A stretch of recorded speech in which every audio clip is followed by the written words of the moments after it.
Hi, it's Will from StormTheCastle.com, and here on YouTube you know me as Epic Fantasy, and this is my latest tutorial. This is how to cast a plaster hand.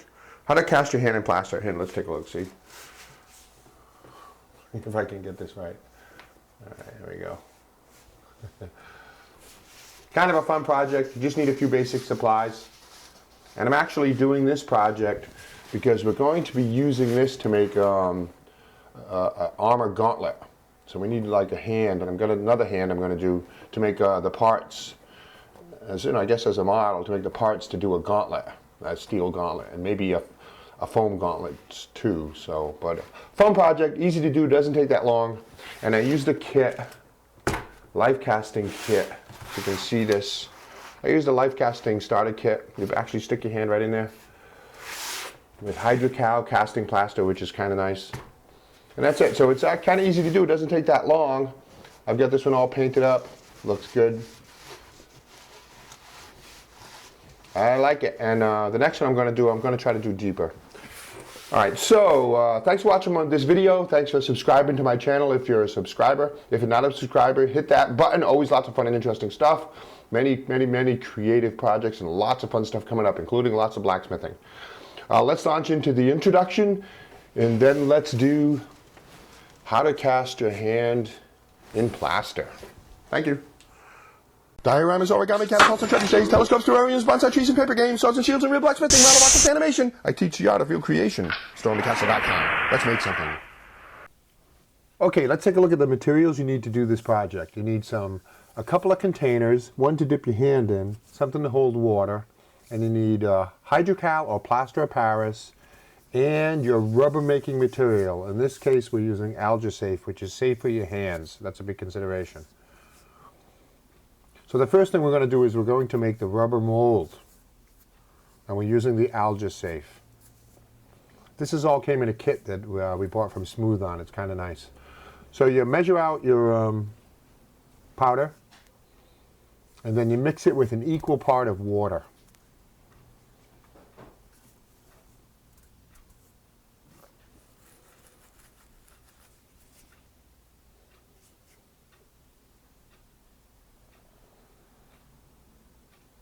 And you stir it up until it's a nice consistency. See, this is actually like a rubber.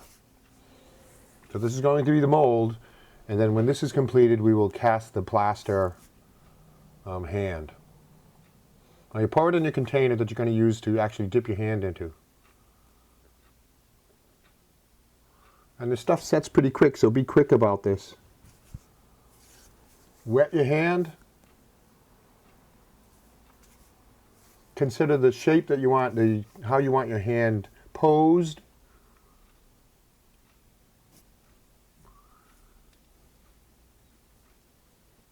And then slowly push it right into the rubber. Make sure you don't go all the way to the bottom, because that'll cause a gap. And stay away from the sides. You want at least a ½ inch all the way around on it. And then once it sets, wiggle your fingers a little bit and take it right out. Looks good. It's really quite easy. Now you have a rubber mold. So now you're going to mix up the plaster or the hydrocal to cast the actual hand copy. Hydrocal is really nice. It's lighter and stronger than normal plaster of Paris if you want to use that. But this is not something you put against your hands. Like, you wouldn't make a mold with this on your hands because it's not skin friendly. It can be an irritant. So you mix that up slowly.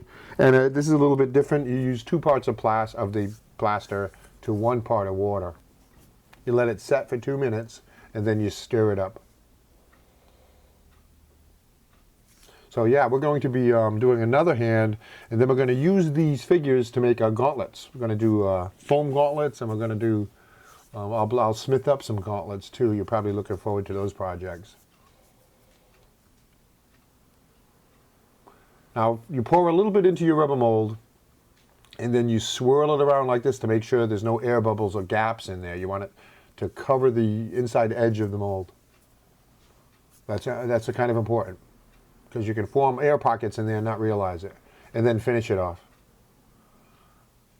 really quite simple. We're just about done. Now it's just a matter of taking it apart and cleaning it up.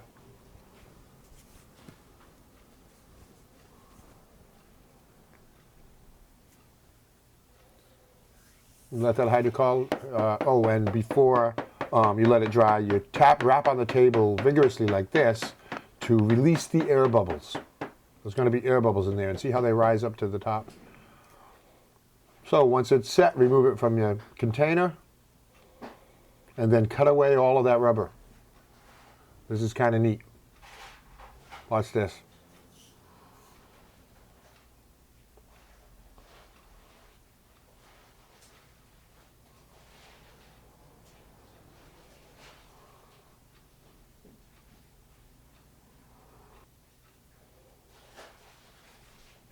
There you go, it's like magic. There, out comes the hand.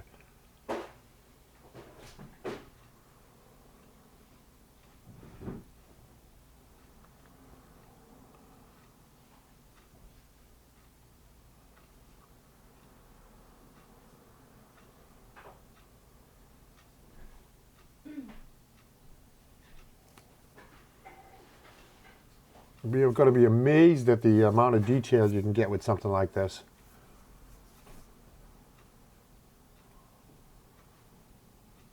So use some tools to clean it up. An X-Acto knife or hobby knife works really good for this.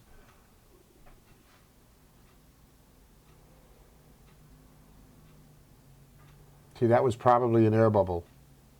Or fine grit sandpaper or emery paper or small files will clean that right up. I actually don't show you a lot of the painting here, but I actually use two different types of flesh tone, two different shades of flesh tone. I used some red to do around the knuckles and the fingernails, and I used a little bit of brown in different spots just to highlight, and then some white to highlight too.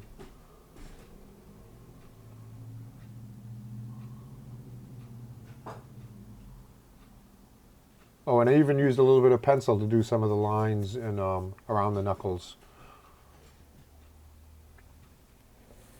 Looks good. Thanks for watching. Lots more stuff on my website at stormthecastle.com, and here on my YouTube channel, all kinds of creative projects that you can work on. Let's take a look at some other projects that I have. Oh, let's take one quick look at the completed hand.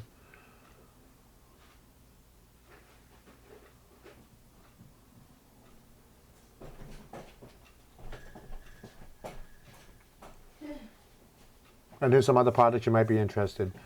Make a scroll, a quill pen, a fake boulder, or make paper. Thank you.